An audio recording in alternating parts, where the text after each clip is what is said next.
আম্মা, বড় ভাইজান আইছে। জমিলা অবাক হয়ে বলল, কে কও? আসলাম আইছে? কি জন্য আইছে?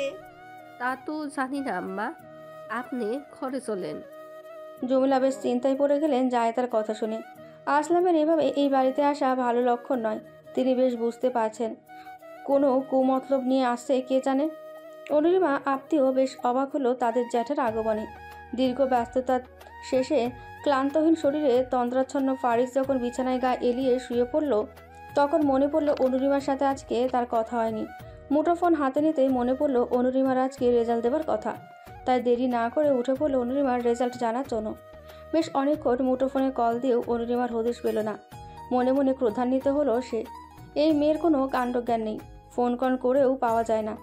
বাড়ি থাকলে কয়েকগা লাগিয়ে দিত, কিন্তু সেটাও করা যাবে না এখন, কারণ তাদের মধ্যে যে এখন বহু ক্রোশ দূরত্ব।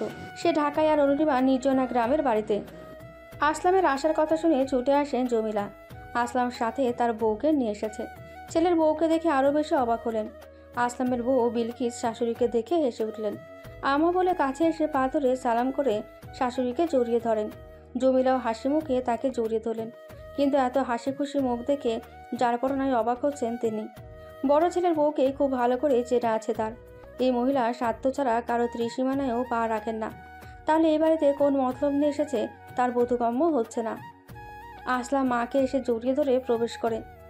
জমিলা বিছানার একপাশে চেয়ারে বসেন। ছেলে আর ছেলের বউ দুজনের মুখে যেন হাসির ফোয়ারা নেমেছে। থামাথামির নামই নেই। অথচ 5 বছর আগের কথা মনে পড়লে তার কলিজা ছিঁড়ে যায়। আহ, সে কষ্টের কথা আজও তার বক্ষস্থলে ভীষণ পীড়া দেয়। 3 ছেলে আর একটা মাত্র মেয়ে ছিল। আকবর তার মেজ ছেলে। তার স্বামী যখন বেঁচে ছিল তখন তাদের যৌথ পরিবার ছিল। বড় মেয়ের চক্করে পড়ে ছোট বউ পরিবার আলাদা করতে বলে। তখন তার স্বামী বিনা দ্বিধায় 3 ছেলেকে ঘর আলাদা করে দেয়। এরপর শুরু হয় নানান তালবাহানা। তাদের বুড়ো বুড়িকে 1 মাস করে ভাগ করে নেওয়া হয়। কিন্তু তাদের পোড়া কপাল, তাদের খাবারের মাস আসলে বড় বউ নিজের বাপের বাড়িতে বেড়াতেই চলে যেত। ছোট বউ নানান বাহানা করত। শেষে আকবর নিজেই সবার সম্মুখে বলে, আমার মা বাবাকে একাই খাওয়াবো, কাউকে আর ভাগাভাগি করতে হবে না। সে থেকে আজ পর্যন্ত সে আকবরের অধীনেই আছে। তার ছেলে 2 বছর আগে দুনিয়া ছেড়েছে, কিন্তু তার বউ আর তার নাতনিরা তাকে আর কোথাও যেতে দেয়নি। তার আকবরের বউ নিজে না খেয়ে তারে খাওয়ায়। আল্লাহ যা কপালে রাখছে তাতেই তাদের দিন চলে যায়। সেদিনের কথা ভেবে জমিলার চোখের কোণে জল চিকচিক করছে। ছেলে আর ছেলের বউয়ের অলক্ষ্যে 2 ফোঁটা জল চোখ থেকে গড়িয়ে পড়ল তার। অতি সন্তর্পণে তা আবার মুছে নিল। আসলাম মায়ের 2 হাত ধরে আচমকায় ফুপিয়ে কেঁদে উঠল। কান্না মিশ্রিত স্বরে বলল, মা, আমি অনেক অন্যায় করেছি। আমি তোমারে অনেক কষ্ট দিচ্ছি। আমারে মাফ করে দাও মা। আমি অনেক ভুল করেছি। আমারে তুমি মাফ না করলে আমি জীবনেও জান্নাতে প্রবেশ করতে পারবো না। ও মা, তুমি আমারে মাফ করে দাও। আজ থেকে তুমি আমার লগে থাকবা। আচম্বিত বিলকিসও শাশুড়ির পা ধরে মাপ চাইলেন। তার 2 চোখেও পানি। জমিলা যেন আকাশ থেকে পড়লেন। তার 2 চোখের পানি যেন নিচ থেকে গড়িয়ে পড়ল। সুখের কান্না নাকি দুঃখের কান্না বুঝতে পারল না। জমিলার পা ধরে বসে আছে আসলাম। যতক্ষণ না জমিলা হ্যাঁ বলছে সে এই পা ছাড়বে না। জমিলা পড়ল বিপাকে। শেষমেশ না পেয়ে হ্যাঁ বলল। তবে শর্ত দিল তাকে আবার খুব দ্রুত যেন এই বাড়িতে নিয়ে যায়। অনুরিমা আপনি দুজনেই হতভম্ব। তার দাদুকে নিতে এসেছে তার জ্যাঠা। 2 বোনের ভীষণ মন খারাপ হলো। তাদের দাদু আবার কবে আসবে সেই চিন্তায়। আপনি দাদুকে কঠিন হুঁশিয়ারি দিল যেন খুব দ্রুত আবার তাদের বাড়িতে ফিরে আসে। জায়দারও মন খারাপ হলো শাশুড়ি চলে যাবে দেখে, কিন্তু তার তো কিছুই করার নেই। যেতে তো আর নিষেধ করতে পারে না। জমিলা নেই, পুরো বাড়ি যেন নীরব নিস্তব্ধ হয়ে আছে। অনুরিমা করার মতোই কিছুই খুঁজে পাচ্ছে না। এদিকে রেজাল্ট দিয়েছে তার হুঁশ নেই। আপনি এসে তাকে বলল, আপু, তোর রেজাল্ট মোটামুটি ভালো হয়েছে। আমি ফারিস ভাইয়াকে কল দিয়ে বলি। ফারিজের কথা শুনে অনুরিমা যেন আঁতকে উঠল। আপতিকে থামিয়ে দিল। মোবাইল ছো মেরে নিজের হাতে নিয়ে তারপর টিউন অফ করে ড্রয়ারে রেখে দিল। বোনকে বলল, খবরদার একদম বলবি না। আমারে কি মা বানিয়ে দিবে যদি এত বাজে রেজাল্ট দেখে? আপনি বিস্ময়ে কিং কর্তব্যে মোর। তার বোনের মাথা কি গেছে নাকি? তাই বলে ভাইয়াকে তার রেজাল্টের কথা বলবে না? অনুরিমা ভয়ের চোটে সারা রাত আর ঘুমোতে পারেনি। পুরো দিনও ছটফট করেছে। এই বুঝি ফারিজ এসে তার গলা চেপে ধরে। তাকে থমকে ওঠে। ভয়ে পুরো একটা দিন সে ফারিজের কল ধরেনি। উদাস দুপুরে ক্লান্ত শরীর নিয়ে ভাত ঘুম দিয়েছে অনুরিমা। আপতিও আছে তার পাশে। 2 বোন ঘুমে বিভোর। আশেপাশে কি হচ্ছে তাদের জানা নেই। বাড়িতে জমিলা জায়দা কেউ নেই। দরজা হাট করেই খোলা। যে কোনো অঘটন ঘটতে পারে যখন তখন। দুটো মেয়ে ঘরের মধ্যে ঘুমিয়ে আছে, অথচ বাড়ির কর্তা মুরব্বী কেউ ঘরে নেই। ফারেজ এসে দেখে হতভম্ব। তার রাগে জোয়াল শক্ত হয়ে গেল। ঘুমন্ত দু বোনকে জাগানোর চেষ্টা করলো। অনুরিমাকে একটা ধাক্কা দিতে সে উল্টে তাকে অস্পষ্ট সুরে বিড়বিড় করে গালি ছুটল। অনুরিমার বিড়বিড় করা কথার মর্মার্থ সে বুঝতে পারল না। অগত্যা সে আপতিকে একটা ধাক্কা দিল। আপতি নিদ্রা ঘরে উঠে যেই কিছু বলতে যাবে অমনি ফারিসকে দেখে হতবাক হয়ে গেছে। ঘুম ঘুম চোখে ঢুলতে ঢুলতে বিছানা ছেড়ে উঠে দাঁড়ালো। ফারিসকে সালাম দিয়ে বেরিয়ে পড়ল, কিন্তু অন্য কক্ষে গিয়ে সে আবার শুয়ে পড়ল। দু বোনের কাণ্ড দেখে ফারিস অবাকে চূড়ান্ত পর্যায়ে। দু বোন এত ঘুম কাতরে, এদের ওঠানোর শান্তি তার নেই। এখন পর্যন্ত বিকেল। ভেবেছিল অনুরিমাকে ঘুম থেকে উঠে একটা সারপ্রাইজ দেবে, কিন্তু এই মেয়ে তো ওঠার নামই নিচ্ছে না। সে পুনরায় চেষ্টা করলো অনুরিমাকে ওঠানোর জন্য। আলতো করে অনুরিমাকে সে আবার ধাক্কা দিল। অনুরিমা নিদ্রা করে ফারিসকে আবারও গালি ছুড়ল। ফারিস নিজের কান অনুরিমার মুখ বরাবর পেতে রাখলো, বিড়বিড় করে কি গালি দিচ্ছে তা শোনার জন্য। বদমাইশ, আবার আবার ধাক্কা দিবি তো তোর হাত ভেঙে গাছে ঝুলাই দিব একদম। যা শুনলো তাতে সে বাকরুদ্ধ। বাহ, এই মেয়ে তো গালির সাথে সাথে মারপিটও পারে। খুব ভালো, এরকম বউ পাওয়া আসলেই ভাগ্যের ব্যাপার। সে বিছানায় গায়ে নিয়ে শুয়ে অপেক্ষা করতে লাগলো কখন তার কিশোরী বউয়ের ঘুম ভাঙে। অপেক্ষা করতে করতে তার নিজেরও কখন চোখের পাতায় ঘুম এসেছে টেরই পায়নি। অনির্বার ঘুম ভাঙলো গধূলি লগ্নে। চোখ পিটপিট করে তাকাতেই ফারিসের মুখ আর নিজের অবস্থান থেকে ভিমটি খাওয়ার উপক্রম। তার দুপা ফারিসের গায়ের উপর আর মাথা তার ডান হাতের উপর। ঘুম ভেঙে নিজেকে এই অবস্থায় দেখে মনে মনে বেশ লজ্জা পেল। ধীরে সুস্থে নিজেকে ফারিসের থেকে আলাদা করে বিছানা থেকে নেমে পড়ল। যেই কামরা থেকে বের হওয়ার জন্য উদ্যত হলো, পেছন থেকে গম্ভীর গলায় ফারিস ধমকালো, কোথায় যাচ্ছ? অনির্মা যেন থতমত খেয়ে গেল। এই লোক টের পেল কিভাবে? সে তো খুব সাবধানে বের হচ্ছিল, কোনো প্রকার শব্দ ছাড়াই। লোকটার খরগোশের কান নাকি? এত আস্তে শব্দ কিভাবে শোনে? সে ধরা পড়া চোরের মতো সোজা হয়ে দাঁড়িয়ে আছে। ফারিস মিটমিট করে হেসে উঠল, কিন্তু মুখে গাম্ভীর্যের ভাব রেখে বলল, কল ধরনি কেন? তোমার রেজাল্ট জানাওনি কেন আমাকে? সেই দুপুরে ঘুমাইছো, উঠছো সন্ধ্যাবেলায়। ঘরের ভিতরে দাদু আম্মা কেউ নাই, তোমরা দরজা না লাগিয়ে ঘুমাইছো কেন দু বোন? ঘরে বাহিরে একটা কাকপক্ষীও নাই। আমি যখন আসছি কোনো অঘটন যদি ঘটতো তখন? অনির্মা একসাথে এতগুলো প্রশ্ন শুনে ভয়ে তার শরীর কম্পমান। কিভাবে জবাব দেবে সে এতগুলো প্রশ্নের? রেজাল্ট যে তার খুব ভালো হয়নি তাই ভয়ে ফারিসকে জানায়নি। কলও রিসিভ করেনি গতকাল, কিন্তু দরজার কথা সে নিজেই তো জানে না। আম্মা তো ঘরেই ছিল, দরজা খোলা রেখে কোথায় গেল? নত মস্তকে নিজ মনে হিসাব মেলাতে ব্যস্ত সে। ফারিস পুনরায় জিজ্ঞেস করলো, কি ব্যাপার? কথার জবাব দাও না কেন? ফারিসের ধমক শুনে অনুরিমার ভয়ে গলা শুকিয়ে কাঠ হয়ে গেছে। আমতা আমতা করে বলল, আসলে তখন তো আম্মা ঘরে ছিল, এরপর কোথায় গেছে আমি জানি না। রেজাল্ট জানাওনি কেন? ভয়ে চোটে ললাটে বিন্দু বিন্দু ঘাম জমল অনুরিমার। নিঃশ্বাসও খুব ধীরে ধীরে নিচ্ছে। কম্পমান হাতের বুড়ো নখ দিয়ে অন্য নখে আঘাত করতে লাগলো। গলার স্বর থেকে জোর করেও কোনো শব্দ বের করতে পারছে না। ফারিস অনুরিমার এহেন দশা দেখে মনে মনে হেসে উঠল, কিন্তু মুখে তার অভিব্যক্তি আগের মতোই গম্ভীর। দৃঢ় গলায় বলে উঠল, তুমি না বললে আমি কখনো জানতে পারবো না, এটাই ভেবেছিলে তাই না? কিঞ্চিত মাথা তুলে অনুরিমা মাথা ডানে বামে ঘুরিয়ে না বলে উঠল, তাহলে জানাওনি কেন? রেজাল্ট ভালো হয়নি তাই। ফারিস অনুরিমার হাত ধরে টেনে তার কাছে নিয়ে বসালো। তারপর দু গাল টেনে ধরে ক্ষীণ স্বরে তার কানের কাছে ফিসফিস করে বলে, আমার মিসেস হয়ে এত ভয় পেলে চলবে? আরও সাহসী হতে হবে না? রেজাল্ট যাই আসুক না কেন, আর কখনো এমন কাজ করবে না কিন্তু। মনে থাকবে ক্ষুদ্রকণা? অনুরিমা চুপচাপ শুনে যাচ্ছে। সে কিছু বলার মতো কোনো সুযোগই সে রাখেনি। ফারিস নিজের ফাইল থেকে মার্কশিট বের করলো, তারপর অনুরিমার সামনে মেলে ধরে বলল, এই রেজাল্ট কিন্তু খারাপ নয়। তুমি পড়ার সুযোগ পেয়েছো মাত্র 65 দিন। এই 65 দিনের প্রস্তুতি হিসেবে যা পেয়েছো তাতেই আমি খুশি হয়েছি, কিন্তু আসল রেজাল্ট হবে তোমার এসএসসি পরীক্ষারটা, বুঝেছো? এবার একটু হাসো তো, দেখি তোমার সবগুলো দাঁত আছে কিনা, নাকি সব ইঁদুরকে দিয়ে দিছো? ফারিজের কথা শুনে অরুণিমা ফিক করে হেসে দিল। ফারিজ আবারও অরুণিমার দু গাল টেনে দিয়ে বলল, এভাবে হাসবে আর সবসময় ভয়ডরহীন থাকবে কিন্তু। তবে তোমার জন্য একটা সারপ্রাইজ রেখেছি আমি। কি? এখন বলা যাবে না, রাতে বলবো। অরুণিমা বিস্ফোরিত দৃষ্টিতে তাকালো। এই আবার কেমন সারপ্রাইজ? রাতে বলা যাবে, এখন বলা যাবে না? খুবই শ্লোক। হেমন্তের কুয়াশায় ঘেরা সবুজ মাঠ এখন সোনালি ধানে পরিপূর্ণ। এই সময় গ্রামে সোনালি ধান ঘরে তোলার তোড়জোড় চলছে। কৃষক থেকে শুরু করে সব শ্রেণীর মানুষের মধ্যে চলছে সোনালি ধান কাটার হিড়িক। সোনালি ধান ঘরে তুলে নবান্নের উৎসবের আয়োজন করে। এ নতুন ধান দিয়ে খই, চিড়া, মুড়ি এবং নানা রকমের পিঠার উৎসব শুরু হয়। যেমন ভাপা পিঠা, পাটিসাপটা, দুধ চিতই, খোলা ঝালি পিঠা কিংবা নকশি পিঠা বানানো হয়। গ্রামে অনেকেই এই সময় উঠানের এক কোণে উনুন তৈরি করে, যাতে শুকনো পাতা, খড় বা নাড়া দিয়ে রান্না করা যায়। মালারানীর ব্যস্ত নতুন ধান ঘরে তোলা। 4 ইটের ওপর ভর করে ডোঙায় নতুন ধান সিদ্ধ করছে সে। কাক ডাকা ভরে উঠেছে মালারানী আর সুলভের বউ রাধা। বউ শাশুড়ি মিলে ধানের কাজ করছে। অবশ্য সবিতাও তাদের সাথে মিলে 2-1টা কাজ করছে। সবিতাকে দিয়ে ধানের কাজ বেশি না করলেও ঘরের সব কাজই তাকে দিয়ে করানো হচ্ছে। নতুন ধানের গন্ধে সুব্রতবাবুর পুরো বাড়ি মোমো করছে।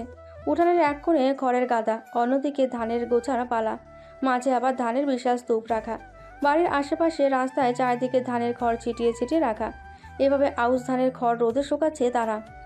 রান্নাঘরের সাথেই উঠানের পূর্ব কোণে নতুন উনুন তৈরি করেছিলেন মালারানী। সবিতা উঠানের কোণে উনুনে বসে পিঠা বানাচ্ছে। মালারানী আর রাধা যার পরনায় বিরক্ত সবিতার ওপর। সেই কাক ডাকা ভরে উঠে কাজ শুরু করেছে। অথচ সবিতা নাস্তা দেওয়ার কথা তাদেরকে সবার আগে, কিন্তু এই মেয়ে তার দিকে নজরে নেই।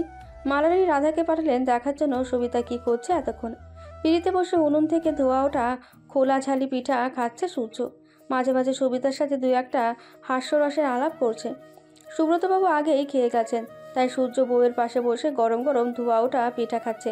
সবিতা ও স্বামীকে নিজ হাতে গরম গরম ধোয়া ওঠা পিঠা খাওয়াতে পেরে মনে মনে তৃপ্তির ঠেকুর তুলছে। আজকাল সূর্য তার অনেক যত্ন করে, নানান কাজে তাকে সহযোগিতা করে, কিন্তু খুব বেশিও একটা করতে পারে না, কারণ তার শাশুড়ি এই জিনিসটাকে বাঁকা চোখে দেখে। পুরুষ মানুষ কেন ঘরের কাজ করবে? বউয়ের কাজ স্বামীর সেবা করা, কিন্তু স্বামী কেন বউয়ের কাজ করবে? 2-1বার সূর্যকে এজন্য গালমন্দও খেতে হয়েছে মায়ের। সুব্রতবাবুর আবার এসব বিষয় নিয়ে খুব একটা মাথা ব্যথা করে না। তবে রাধা শাশুড়ির কান ভারী করেন এইসব নিয়েই। রাধার ভীষণ জ্বালা পোড়া হয় সূর্যের যত্ন দেখলে, কারণ সুলভ কখনোই তার কোনো কাজে সাহায্য তো দূরে থাক, উল্টো তার প্রতি চরম উদাসীন থাকে। এজন্য তার এসব স্বামী স্ত্রী পীড়িত সহ্য হয় না। রাধা এসে দেখে সবিতা আর সূর্য পিঠা খাওয়ার সাথে আবার হাস্যরসের আলাপও করছে। তার এসব দেখে পিত্তি জ্বলে গেল। বেড়া মানুষের এত পীড়িত কিসের বউয়ের সাথে? রাগে গজগজ করছিল সে, কিন্তু মুখে মেকি হাসি ঝরিয়ে সবিতাকে বলল, পিঠা হয়েছে আম্মা, সেই কখন থেকে উপোস বইয়া আছে, সূর্যরে দিয়া তো চা পাঠাইতে পারতাম। সবিতা কিছু বলার আগে সূর্যই বলে উঠল, বৌদি, তুমি তো জানো সাবিতার শরীর ভালো না, তার মধ্যে তার পড়ালেখা করতে হয় রাত জেগে, এজন্য সে সকাল সকাল উঠতে পারে না, তাই মাত্রই পিঠা বানাইছে। আমি খেয়ে নিয়ে যেতাম তোমাদের জন্য। আইসা, তুমি আইসো ভালো হইছে, তুমি খাওনে, আমি মায়ের জন্য পিঠা নিয়ে যাই। রাধা মনে মনে ভেঙচি কাটল। ঢং দেখলে আর বাসি না, বিবাহিত মহিলা, তার উপর বাচ্চা পেটে নিয়েও পড়ার শখ জাগছে, কালে কালে যে আর কত কি দেখমো। ফারিজের সারপ্রাইজ পেয়ে ভীষণ আনন্দিত অনুরিমা। সত্যি এমন সারপ্রাইজ সে কখনোই আশা করেনি। তবে মন খারাপও হচ্ছে। তাকে এবার থেকে ফারিজের সাথে ঢাকায় থাকতে হবে। সে এর আগে কখনোই ঢাকা যায়নি। তার জীবনেই প্রথমবার ঢাকা যাচ্ছে। তার নিজের মধ্যে এক ধরনের উত্তেজনা অনুভব করছে। আচ্ছা, ঢাকা শহর নাকি দেখতে অনেক সুন্দর, অনেক বড় বড় দালান কোঠা আছে সেখানে। টিভির বড় বড় নায়ক নায়িকারাও নাকি সেখানে থাকে। এত উত্তেজনার মধ্যেও কিন্তু সে নিজের বাড়ি, মা বোনকে অনেক মিস করবে।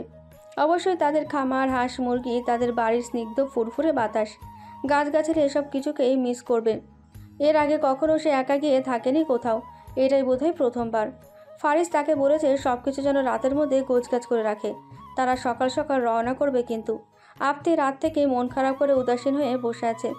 গত 2 দিন ধরে তার দাদু নেই বাড়িতে, এখন তার বোনও চলে যাবে ঢাকায়। পুরো বাড়ি ফাঁকা হয়ে যাবে। এত বড় বাড়িতে একা কিভাবে থাকবে সে? এটা ভাবতেই তার নেত্রকোনায় জলে টইটুম্বুর হয়ে গেছে। জায়দা মেয়ের মন খারাপ দেখে সান্ত্বনা স্বরূপ বলল, তোর বোনের বিয়ে দিচ্ছি, স্বামীর বাড়িতে থাকতে হবে না? তোকে বিয়ে দিলে তুইও তো শ্বশুর বাড়ি চলে যাবি, তখন?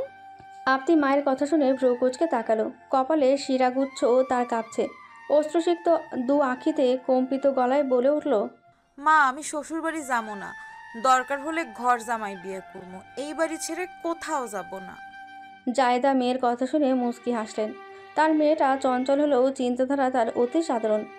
চাইলে কি আর সব নিজের মতন হয় রে পাগলি মেয়ে? মেয়েরা বাবার বাড়ির অতিথি মাত্র। চিরাচরিত্র নিয়ম প্রকৃতিগতভাবে মেয়েদেরকে স্বামীর বাড়িতে যেতে হয়। আমৃত্য যেখানেই তাদের থাকতে হয়। নিজে মনে ভেবেই দীর্ঘশ্বাস ছাড়ল জায়দা। মেয়েটা মন থেকে বড্ড সরল। সময় হলে সে নিজেই বুঝবে একদিন। ফারিস একদম প্রস্তুত। জায়দা নাস্তা দিয়েছে। সেই নাস্তা খেয়েই ফারিস উঠে পড়ল। আর বেশি দেরি করা যাবে না। তাদের সকাল 7টার বাসে উঠতে হবে। অরুণিমা বোরকা আর হিজাব পরে শেষ প্রস্তুতি হিসেবে তৈরি হচ্ছে। ঘড়ির কাঁটা তখন 6টার ওপরে। ফারিস বাইরে দাঁড়িয়ে অপেক্ষা করছে। অরুণিমা বের হবার পর দুজনেই জাহেদা আর আপ্তির থেকে বিদায় নিয়ে নিল। আপ্তি লজ্জায় চিৎকার করে কাঁদতে পারছে না, কিন্তু তার অশ্রুসিক্ত দু আঁখি জলে টইটুম্বুর হয়ে আছে। জায়দাও আড়ালে দাঁড়িয়ে নিজের দু চোখের জল মুছে নিলেন। মেয়ে আর মেয়ে জামাইকে দেখালেন না তার অশ্রুসিক্ত দুই আঁখি। ফারিস আর অরুণিমা বেরিয়ে পড়লেন নিজেদের গন্তব্যের উদ্দেশ্যে। নতুন শহর, নতুন পরিবেশ, এক নতুন অভিজ্ঞতার সম্মুখীন হবে অরুণিমা। কিন্তু তার জন্য কি অপেক্ষা করছে তা সত্যিই তার অজানা। অরুণিমারা বেরোতেই আপ্তি ফুপিয়ে কেঁদে উঠল। নিচের রুমে গিয়ে দরজায় খিল দিয়ে বসে আছে। জায়দা বার কয়েক ডাক দিলেন, কিন্তু আপ্তি মায়ের ডাকে সাড়া দিলেন না। বিছানায় গড়াগড়ি করে কেঁদে কেটে বালিশ বিছালো সে। সকাল গড়িয়ে দুপুর হলো, কিন্তু আপ্তি তার রুম থেকে বের হলো না। জায়দা শেষে না পেরে অনুরিমাকে কল দিল বোনকে বোঝানোর জন্য, কিন্তু অনুরিমা ফারিসকেও তার কল রিসিভ করলো না। জায়দা শেষে মেয়ের ওপর বিরক্ত হয়ে নিজের কাজ করতে চলে গেলেন। উনুনে রান্না বসালেন। তার মধ্যে মুঠোফোন কর্কশ ধ্বনিতে বেজে উঠল তার। সে তড়িঘড়ি কল রিসিভ করলো। ভেবেছিল অনুরিমা বা ফারিসের কল হবে, কিন্তু তার ভাবনা ভুল প্রমাণ করে কল আসলো জমিলার। জায়দা রিসিভ করতে জমিলা বেশ ধমকের সুরে কথা বলে উঠলেন। জায়দা বেশ অবাক হলো শাশুড়ির ধমক শুনে। এভাবে তিনি কখনোই তার সাথে কথা বলেনি। জমিলা ধমকানোর সুরে বলল, আমি যে দুদিন যাবত এই বাড়িতে পড়ে আছি, তোর কি দায় শেষ হয়ে গেছে? আমার খোঁজ খবর রাখার দরকার নাই দেখতাছি তোর। এমনি কইরেই তো আমার পোলারে খাইছস তুই, এবার কি আমারেও খাইতে চাস? জমিলার এহেন আচরণে হতবাক জাহেদা। তার শাশুড়ি আর যাই হোক এমন করে তার সাথে ব্যবহার করে না, অন্তত তুই তুকারি করে বলে না। তাকে খুব আদর যত্ন করতো, কত সুন্দর করে বউ বইলা ডাকতো। কিন্তু তার শাশুড়ি কি এমন হলো এই 2 দিনে, যার জন্য এইরূপ কঠিন ভাষায় তার সাথে কথা বলছে? ঢাকা শহর নিয়ে যে ভাবনা অরুণিমার ছিল, কিন্তু আসার পর তা পুরোই তিক্ততায় পরিণত হয়েছে। যত সুন্দর ঢাকা শহরকে বলা হয়, বাস্তব প্রতিচ্ছবি হচ্ছে ততটাই বিরক্তিকর এই শহর। দীর্ঘ যানজট আর মানুষের ভিড় লেগেই আছে। বাপরে, কেমনে মানুষ নিঃশ্বাস নেয়। মাত্র 2 দিনে সে কাহিল হয়ে গেছে। আসার সময় তো বাসে ঘুমিয়ে ঘুমিয়ে এসেছে, কিন্তু ঢাকা শহরে পা রাখতেই তার আক্কেল গুরুম মানুষের ভিড় দেখে গাড়ির শব্দ দূষা নিয়ে তার মাথা ধরে গেছে। প্রকৃতিতে হেমন্তকাল চললেও ঢাকা শহরে মনে হচ্ছে গ্রীষ্মকাল চলছে। তীব্র দাবদাহে সে হাঁসফাঁস করছিল। গত 2 দিনেও সে বিছানা থেকে উঠতে পারেনি। তার অবস্থা এতটাই খারাপ হয়েছে, ফারিস তার জন্য খাবার তৈরি করে রেখেছে। সকালে চোখ মেলেও শরীর তার দাঁড়ানোর শক্তি পাচ্ছে না। ফারিস নিজ হাতে তাকে খাবার খাইয়ে দিল। কপালে হাত দিয়ে দেখলো গায়ে জ্বর আছে কিনা। জ্বর নেই, তবে ক্লান্ত শরীর বিধায় সে বিছানা থেকে উঠতে পারছে না। ফারিস অনুরিমাকে বিছানায় আধশোয়া করে বসালো। ফারিস নিজেই অনুতপ্ত হয়ে আছে। মেয়েটাকে ঢাকা নিয়ে আসা উচিত হয়নি তার। গ্রামের আবহাওয়া আর শহরের আবহাওয়া অনেক তফাৎ। মেয়েটা শহরের সাথে নিজেকে খাপ খাওয়াতে পারছে না। সে অনুশোচনায় দগ্ধ হয়ে অনুরিমার দিকে অপলক তাকিয়ে আছে। গতকাল থেকে মেয়েটা বিছানা থেকে উঠতে পারছে না। আচম্বিত মনে হলো কোথা থেকে ঘুরে আসা যাক। পরন্ত বিকেলবেলা সূর্যের তাপও এখন কম আছে। অনুরিমা 2 হাত আঁকড়ে ধরে বলল, দ্রুত তৈরি হয়ে নাও তো, আমরা এখন বাইরে যাব। বাসায় থাকলে শরীর মন দুটো আরও বেশি খারাপ থাকবে তোমার। অনুরিমা নিষ্প্রভ চাহনি। তার উঠতে ইচ্ছে করছে না, আবার মুখ ফুটে কিছু বলতেও পারছে না। ফারিসেরা তার মনোভাব বুঝে গেছে। সে অনুরিমাকে ধরে শোয়া থেকে ওঠালো। অগত্যা মন না চাইলেও সে তৈরি হলো। ফারিস অনুরিমাকে নিয়ে বাইরে আসলো। অনির্মা বাইরে এসে অবাক হয়ে গেল। ঢাকা শহরে এত সুন্দর জায়গা আছে। ঢাকার নিচ্ছরে নিয়ে এসেছে অনির্মাকে। আশেপাশে মানুষের কোনো ভিড় নেই। কত পরিপাটি পরিবেশ, কত বড় লেক এখানে। অনেকগুলো বড় বড় দালান দেখা যাচ্ছে। খোলা জায়গার স্নিগ্ধ ফুরফুরে বায়ু।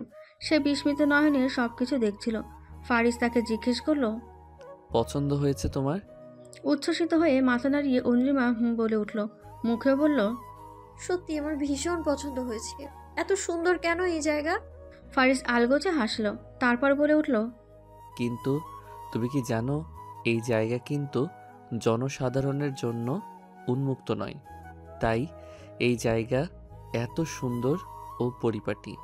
এটা আর্মি অফিসারদের জন্য বরাদ্দকৃত জায়গা।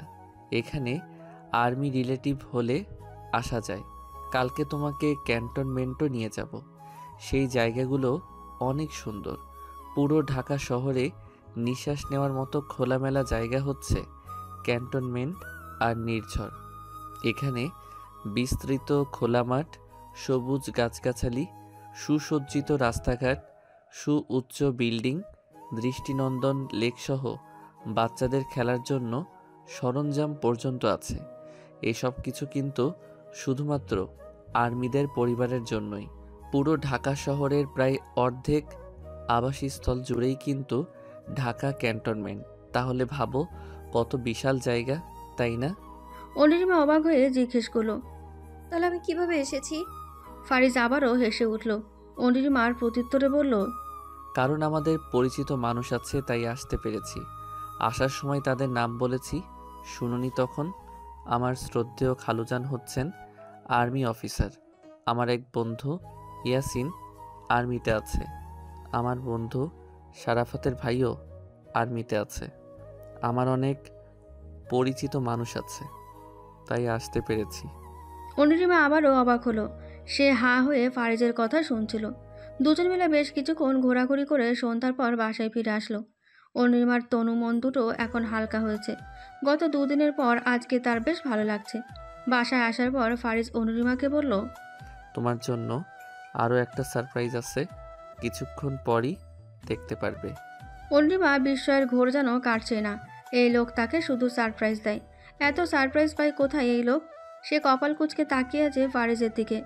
আচমকা তাদের ডোরবেল বেজে উঠল। ফারিজ নিজে গিয়ে দরজা খুলে দিল। ফারিজের পেছনে সালোয়ার কামিজে আবৃত একটা মেয়ে দেখে চমকে উঠল অনির্মা। বিস্ফোরিত দৃষ্টি তার। গোল গোল অক্ষি যুগল তার বিস্মিত নয়নে তাকিয়ে আছে আগন্তুক মেয়েটার দিকে। ফারিজ এসে মেয়েটাকে পরিচয় করিয়ে দিল। ও হচ্ছে মিস তাহিয়া মেহজাবিন, আমার অ্যাসিস্ট্যান্ট। সে জাহাঙ্গীর বিশ্ববিদ্যালয়ে আইন অনুষদের 3য় বর্ষে পড়ছে। তবে সে তোমার সাথে আজ থেকে থাকবে। তোমার পরীক্ষার প্রস্তুতি থেকে শুরু করে তোমাকে সব রকম পরামর্শ দিবে। মনে করো ও তোমার টিচার স্বরূপ। আমি তোমাকে সারাক্ষণ দেখে রাখতে পারবো না। তাছাড়া একা বাসায় থাকা তোমার জন্য সমস্যা হয়ে যাবে। এখানে এসএসসি পরীক্ষার্থীদের জন্য ভালো কোচিংয়ের ব্যবস্থা আছে। কাল থেকে তুমি কোচিংয়ে যাবে, তাই ওকে ডেকেছি তোমার দেখভাল করার জন্য। বাকি সব কিছুই মেহজাবিন বুঝিয়ে দিবে। অনির্মা বাকরুদ্ধ হয়ে ফারিজের দিকে তাকিয়ে আছে। তার জন্য একজন মেয়ে রেখেছে, কিন্তু মেয়ে রাখার কি দরকার ছিল? মেহজাবিন হাসি মুখে অনির্মার সামনে এসে বলল, হাই ম্যাম। অনির্মার ভীষণ লজ্জা লাগলো। তার থেকে বয়সে এই মেয়ে কত বড় হবে, কিন্তু তাকে ম্যাম ডাকছে। সে মেহজাবিনকে বলল, আপু আপনি আমায় ম্যাম ডাকবেন না, আমার ভীষণ লজ্জা করছে এই ডাক শুনতে। মেহজাবিন অনির্মার কথা শুনে হেসে উঠল। হাসি মুখে সেও বলে উঠল, সত্যি বলতে আমারও কেমন যেন লাগছিল। যদিও বয়সে আমার থেকে ছোট, বাট স্যারের বউ হিসেবে তো ম্যাম ডাকতে হবে, তাই না? অনির্মা অভয় দিল। সমস্যা নেই, আপনি আমার নাম ধরে ডাকতে পারেন। কিন্তু মেহজাবিন ফারিজের দিকে তাকিয়ে আছে। ফারিজ যদি আবার কিছু মনে করে সেই ভেবে। কিন্তু তার ভাবনাকে ভুল প্রমাণ করে ফারিজ বলল, সমস্যা নেই। তোমরা দুজন যেভাবে কমফোর্ট ফিল করো সেইভাবে একে অপরের সাথে কথা বলতে পারো। ঠিক আছে, তোমরা কথা বলো, আমি ফ্রেশ হয়ে আসছি। মেহজাবিন হাঁপ ছেড়ে বাঁচল। যাক বাবা, নিঃসংকোচ এসে অনির্মাকে বলল, তাহলে আমি তোমাকে অনু বলে ডাকবো, চলবে? কি যে বলো না আপু, চলবে মানে একদম দৌড়বে। দুজনেই একসাথে হেসে উঠল। রাতের খাবার খেয়ে ফারিজ নিজের কক্ষে ফিরে যায় ঘুমানোর জন্য। মেহজাবিন নিজের জন্য বরাদ্দকৃত কক্ষে আসে ঘুমানোর জন্য। সে হাত পা ছড়িয়ে শুয়ে পড়ে, কিন্তু আচমকা অনুরিমাকে নিজের কক্ষে দেখে হকচকিত হয়ে গেল। এত রাতে এই মেয়ে তার কক্ষে কেন? নিজের রুমে না গিয়ে? সে বেশিক্ষণ নিজের মধ্যে কৌতূহল চাপিয়ে রাখতে পারল না। শোয়া থেকে উঠে বসলো, তারপর অনুরিমার দিকে তীক্ষ্ণ দৃষ্টি দিয়ে বলল, অনু, তুমি আমার রুমে কি করছো নিজের রুমে না গিয়ে? আচমকা মেহজাবিনের এহেন বাক্য শুনে অনুরিমা থতমত খেয়ে গেল, আমতামতা করতে লাগলো। আমি তো ঢাকা আসার পর থেকে এখানেই ছিলাম। মেহজাবিন বিস্ফোরিত নয়নে তাকালো অনুরিমার দিকে। আচমনিত প্রশ্ন ছিল তার দিকে। তুমি আর স্যার একসাথে থাকো না? অনুরিমা লজ্জা পেয়ে নত মস্তকে এপাশ ওপাশ করে মাথা নাড়ালো। মেহজাবিন যেন বিস্ময়ে হা হয়ে গেছে। সে অবাক হয়ে কি বলে মুখে হাত দিয়ে বসে আছে। আবার পুনরায় অনুরিমাকে জিজ্ঞেস করলো, আচ্ছা, তোমাদের বিয়ে হয়েছে কতদিন হয়েছে? 3 মাস 3 দিন। গুনে গুনে 93 দিন। তার মানে এখনো পর্যন্ত তোমাদের মধ্যে স্বামী স্ত্রীর কোনো সম্পর্কই নাই। আচ্ছা, স্যার কি তোমাকে পছন্দ করে না? মানে সে কি তোমাকে পরিবারের চাপে বিয়ে করেছে? না, উনি নিজেই তো আমায় বিয়ে করেছে। পরিবারের কথা তো আসলে আমি অত সব কিছু তো জানি না। আমাকে কেন বিয়ে করেছে, কি জন্য করেছে, কিন্তু উনি তো সব আমায় বলেন না। তবে তবে কি? যতটুকু বুঝেছি উনি আমাকে কটূক্তি থেকে বাঁচানোর জন্য বিয়ে করেছে। আর ওনার ভাষায় আমি নাকি এখনো ছোট, ওনার বউ হবার উপযুক্ত নই। সর্বনাশ, তোমার বয়স কম বলে স্যার, কিন্তু আমি জানি পুরুষ মানুষ কচি বউ খোঁজে নিজের জন্য। বউ আছে তাও তিনি সিঙ্গেলের মতো থাকে। পুরুষ মানুষ এত ভালো কখনো হয় না কি? আমার মনে হয় তোমার নিজে কিছু করা উচিত। কি করব আমি? তুমি সত্যি বড্ড বোকা দেখছি। তোমাকে বউয়ের মতো চলতে হবে, বউয়ের অধিকার আদায় করে নিতে হবে। পুরুষ মানুষের আবার বিশ্বাস নাই, তাই সময় থাকতে নিজের অধিকার আদায় করে নাও। এখন কি আমি বউ নই? মেহজাবিন তাচ্ছিল্যের সুরে বলল, মোটেও না, নামমাত্র বউ তুমি। অনুরিমা যেন আকাশ থেকে পড়ল, হতভম্ব হয়ে বলল, তাহলে কি করা উচিত আমার? তোমার জামাই কি পছন্দ করে তার দিকে নজর রাখবে। এবার থেকে শাড়ি পরবে, সাথে সামান্য সাজগোজও করবে। পুরুষ মানুষ আবার শাড়ির উপর প্রচণ্ড দুর্বল। আর হ্যাঁ, জামাই যতক্ষণ বাসায় থাকবে তার আশেপাশে সারাক্ষণ ঘুরঘুর করবে। যখন তখন তার কাছে আবদার করবে, তার গা ঘেঁষে বসবে। সুযোগ পেলেই তাকে জড়িয়ে ধরবে। সে আসার আগেই তার রুমে গিয়ে শুয়ে পড়বে। এত কিছু করতে হবে, কিন্তু আমার তো ভীষণ লজ্জা করে। এগুলো আমার দ্বারা হবে না, অন্য কোনো উপায় নেই আপু? যখন তোমার স্বামী অন্য মেয়ে নিয়ে ঘুরঘুর করবে তখন বুঝবে। শোনো, সময় থাকতে সতর্ক হও জলদি। সে আসলে কি জন্য তোমার মতো বউ থাকতে দেবদাসের মতো চলে, তার আর কোথাও চক্কর টক্কর নেই তো আবার? অনুরিমা দোটানায় পড়ে গেল। সত্যি কি তার উকিল সাহেব আর কাউকে মেয়ে? না, সে আর ভাবতে পারছে না। মেহজাবিনের পাশে শুয়ে থাকলেও তার মন পড়ে আছে তার উকিল সাহেবের কাছে। মধ্যরাতের শুনশান নীরবতা ছাপিয়ে বাইরে থেকে এখনও যানবাহনে ছুটে চলার শব্দ ভেসে আসছে। মেহজাবিন ঘুমিয়ে পড়েছে, কিন্তু তার দু চোখের ঘুম উধাও। ভোর সকালে কাকের কাকা শব্দে ঘুম ভাঙে অনুরিমার। তাদের বাসা থেকে কয়েক গজ দূরত্বে ময়লা স্তূপ, তার পাশে আবার খোলা নর্দমা, অথচ নামমাত্র ডাস্টবিন আছে সেখানে। জরাজীর্ণ দেওয়ালের গায়ে লেখা, যেখানে সেখানে ময়লা ফেলবেন না। অতি ক্ষুদ্র বাক্য, কিন্তু তা বড় বড় অক্ষরে দেওয়ালে স্পষ্ট অক্ষরে খোদাই করা। শহরের মানুষ বোধহয় দৃষ্টিহীন, নয়তো দেওয়ালের লেখাটা তাদের ঠিকই চোখে পড়ত।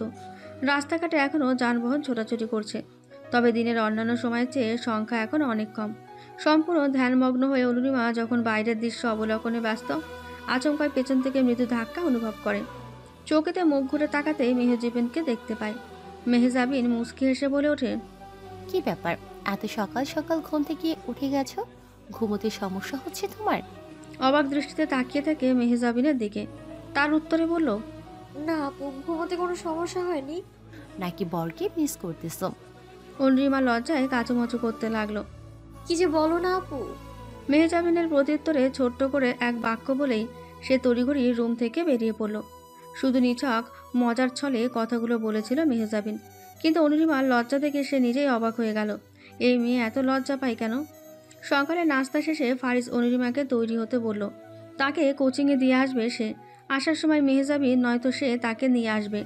অনুরিমা ফারিজের কথা মতো তৈরি হয়ে নিল। ফারিজ অনুরিমার হাত ধরে তাকে কোচিং ক্লাসে নিয়ে আসে। স্যারদের সাথে তার পরিচয় করিয়ে দেয়, আবার অনুরিমার আড়ালেও কথা বলে। কী সব বুঝিয়ে দিয়ে তার সামনে এসে বলে, আমি সব কিছু বুঝিয়ে দিয়েছি। তোমার কোনো কিছু বুঝতে সমস্যা হলে স্যারদের অবশ্যই বলবে। ঠিক আছে অনুকণা? অনির্মা বলে মাথা নাড়ালো। ফারিজ হাসি মুখে বের হয়ে যায়, কিন্তু পেছনে রেখে যায় বিষাদগ্রস্ত এক বিরস মানবীকে। সকাল 9টা থেকে দুপুর 1টা পর্যন্ত অনির্মার কোচিং ক্লাস চলবে।